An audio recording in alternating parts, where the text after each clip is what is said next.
everyone, and welcome back to our second Cabral HouseCall of the weekend. We are here today, as we are every single weekend, answering our community's questions: wellness, weight loss, anti-aging, mindset, you name it. We're going to tackle that topic and do the best that we can in order to help people find the underlying root cause holding them back from the health and happiness they are looking for. So again, like always, excited to see what our community is writing in on, and I hope that you've been listening to the show for a while. If you haven't, if you're a new listener, I appreciate you coming on board. Thank you so much. And of course, I hope that you find your answers you're looking for as well.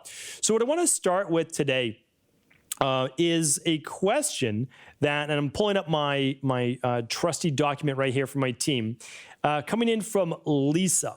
So again, we answer a half a dozen questions on Saturdays and a half dozen on Sundays, about a dozen questions for the weekend. And you can always search previous answers because, again, a lot of the topics are similar. But if you go to stevencabral.com/podcasts, you're going to be able to search that in that search box. We try to make that as easy as possible for you. And at the top, if you scroll across all those different images, you'll actually see categories of podcasts now. Now that we've done, well, today's episode 1773. So we've done 1,773 shows. So that's a lot of topics for us to go through. And every weekend, it's a half a dozen topics per day. So a dozen more topics there. So big database of answers for you to be able to search, and I do hope that you're taking advantage of that. Okay, so that is what I had to give you for updates, and just a quick thank you. I just want to thank, we've gotten a lot of, not a lot of new listeners, which is fantastic, and a lot of new reviews for the Rain Barrel Effect on Amazon and the podcast on iTunes and your favorite media player. If you have not yet left a review for the Rain Barrel Effect or the Cabral concept on your favorite iTunes or Spotify or media player, I would truly appreciate that. I really would. It allows me to stay up there in the rankings and for more and more people to find out about the show. And of course, the show is always will be completely free, just to help spread this message of hope and healing. All right. Thank you, everyone. Let's get started. So first question's from Lisa. Lisa is saying, my mother suffers with an essential tremor. It affects her hands and arms, making it difficult to eat and drink. Her mother also had this, and her head would shake later in life. I'm concerned that this may be something that I also acquire as a hereditary trait. I have also noticed my hands shake when taking a glass of water or lifting a fork, but so far it's just been on a few isolated occasions and not a regular basis. I therefore wanted to ask if there's anything I could do to reduce my chances of developing a tremor like my mother and grandmother. I exercise frequently and try to eat a balanced diet. I'm healthy, slim weight, and no medications. Any tips, advice would be appreciated. Lisa. All right, Lisa, let's give you an answer here. Again, I always give you the standard disclaimer. Anything I say in this show is for health, educational purposes only. It is not meant to be a treatment protocol, medical advice, a diagnosis, or anything concerning medical advice in any way. We are working on helping people understand the underlying root causes that are keeping them unwell or unable to lose the weight or aging at a faster rate than they would like. And so when we look at an essential tumor, for people that don't know, tremor, I apologize if I said tumor. I probably have a little tumor on the mind here with all these different questions. But an essential tremor is a neurological disorder, okay? So it's an imbalance in the nervous system. In Ayurveda, they call it a Vata-based disorder. In functional medicine, we just call it a neurological disorder. Well, we have to say, what is causing that tremor? It could be an electrolyte imbalance. It could be a blood sugar imbalance. It could be an inflammatory disorder. It could be an HPA axis dysregulation in terms of hormones produced. There is no way to know without testing. There honestly isn't. I recommend the big 5 labs, okay?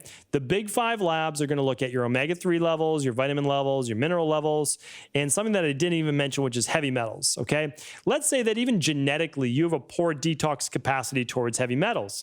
Well, if you know that you have heavy metals building up in your body, you can simply do a heavy metal detox once a year.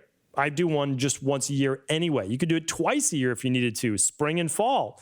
But you would be able to see if these heavy metals are building up in your body, which can also cause neurological-based issues. So Lisa, the best way is always to test. I mean, it really is, because if not, we're looking at a needle in a haystack. We can narrow that down with at-home functional medicine testing.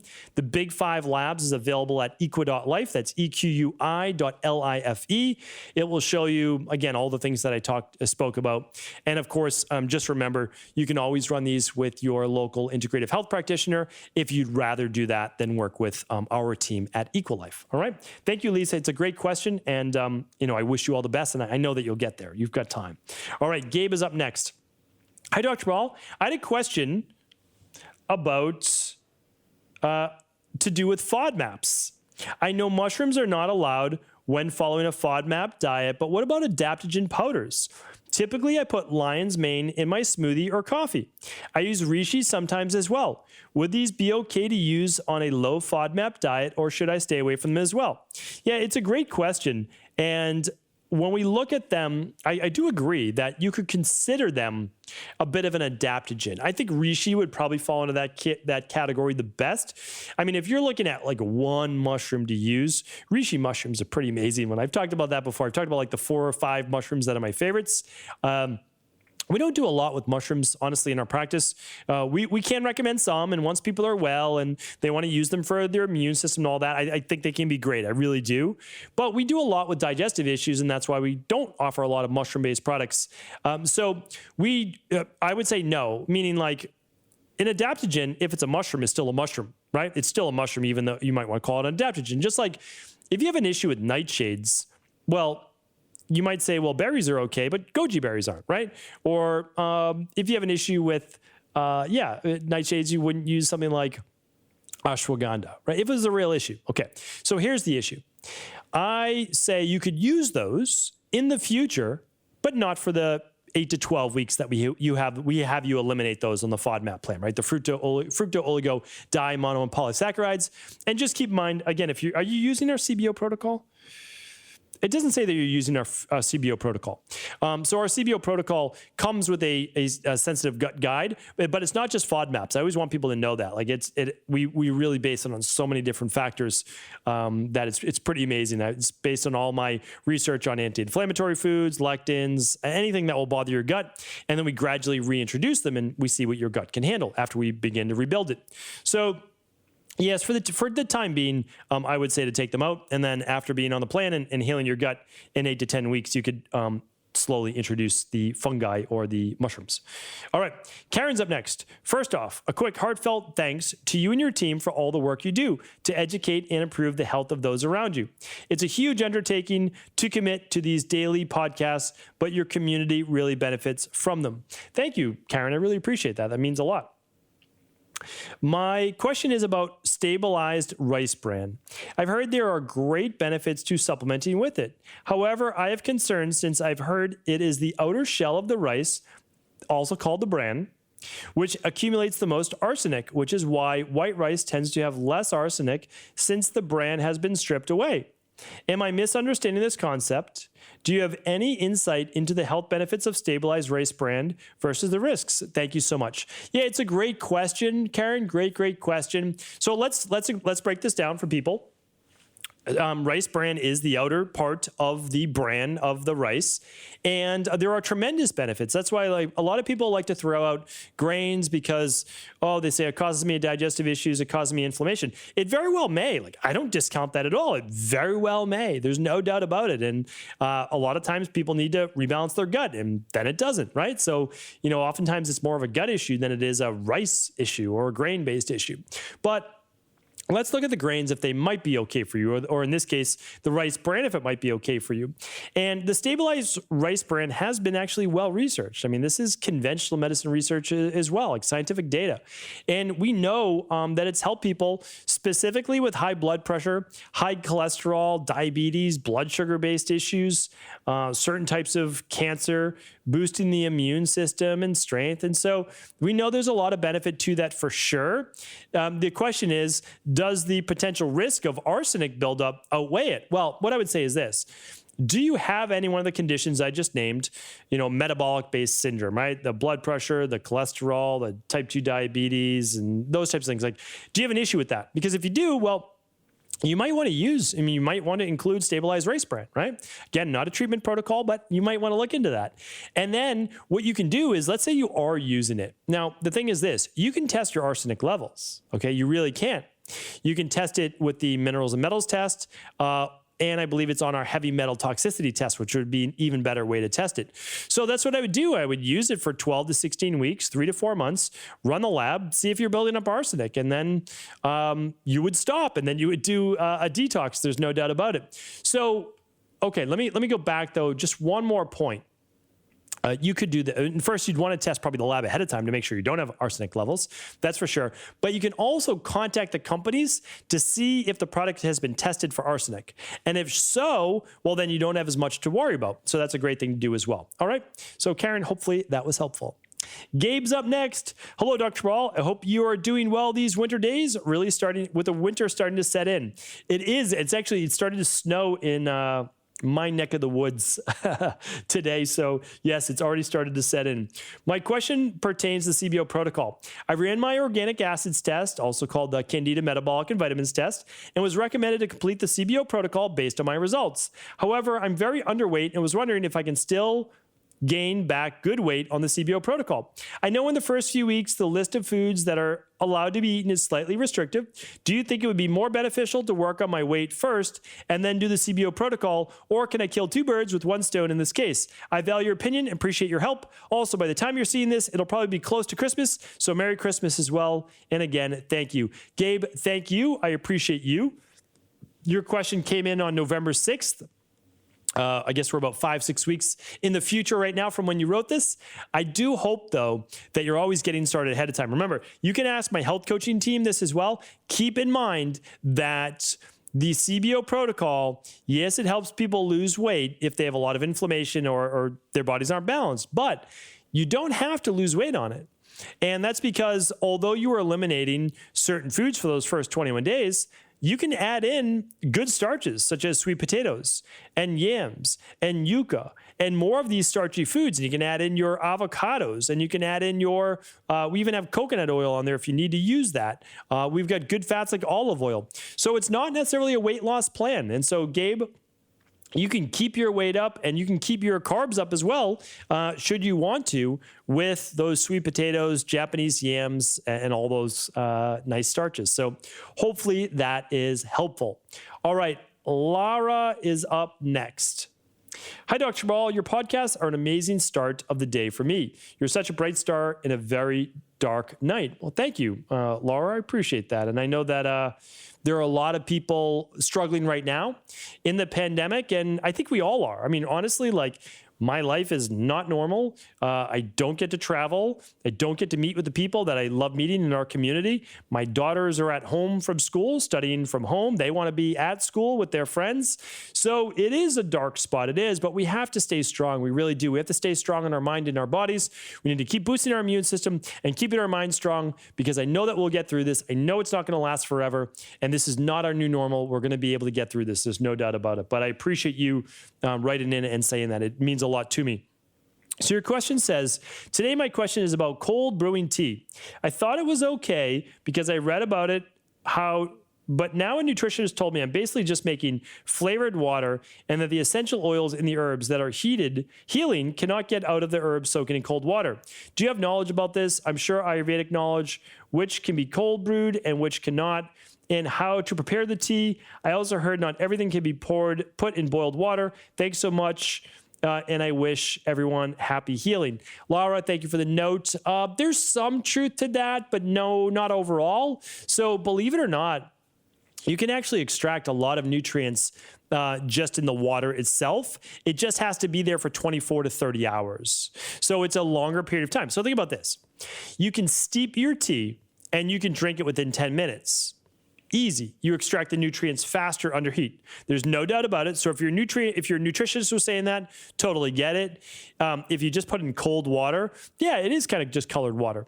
But if you allow it to sit there for, again, a minimum of 18 hours, but more like 24 to 38 hours, you're going to be able to get that nutrition out of it. Now, there's an in-between, and it's called ambient brewing.